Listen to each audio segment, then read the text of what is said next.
of Amy Jo Martin. Yet the physical world is similar to virtual world in many cases. It is about being awareness. We can prevent many debacles if we are educated.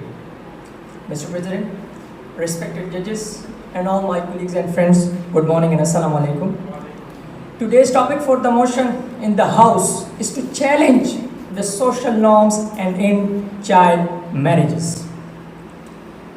Mr. President, child marriages has been a long overlooked issue as it has been destroying the lives of many children. It is a clear violation of human rights.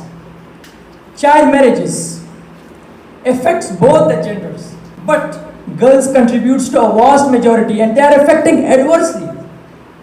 It is one of the global issues as it has been destroying the lives of many children because of its devastating impacts.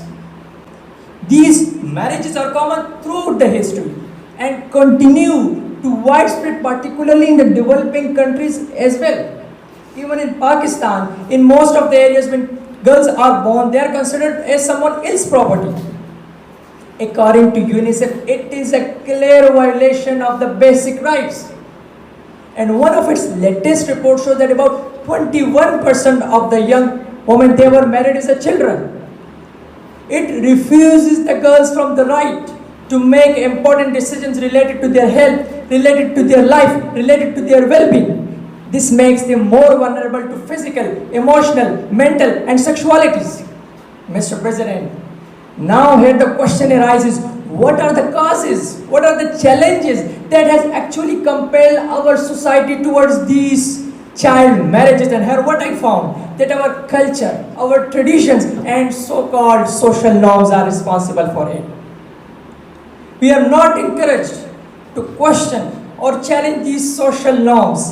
On contrary, we are taught to abide by them, which is one of the reasons that we grow up with the toxic ideas that like real men or women don't cry or behave in a certain way to make friends, despite of the fact that he's torturing you, he's pressurizing you, but you have to keep yourself silent, you have to keep yourself down.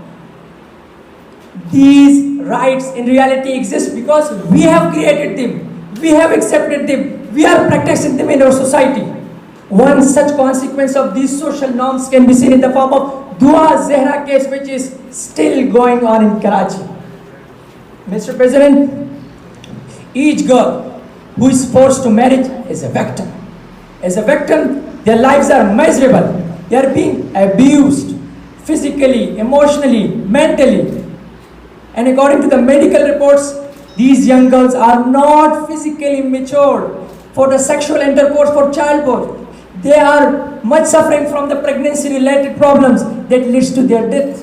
It is very true that the prevalence of child marriage in a society depends upon the national laws, their enforcement, community-level so-called social norms, the scope of poverty in a country. But ultimately, the decision to force a child into marriage is made at the family level. And just because of the family, because of the relationships, these girls face all the atrocities silently. As William Ross said, that the hand that rocks the cradle are the hands that rules the world. Mr. President, this curse with the name of child marriages in our society is forcing the girls out of the education. And we all know how much education is necessary for making the informed decisions. So education is very necessary. As it is said, if you educate a man, you educate an individual. But if you educate a woman, you educate a nation. Therefore, at the end, it is very necessary to end the child marriages for the prosperity and welfare for our country. Thank you so much. Wassalam.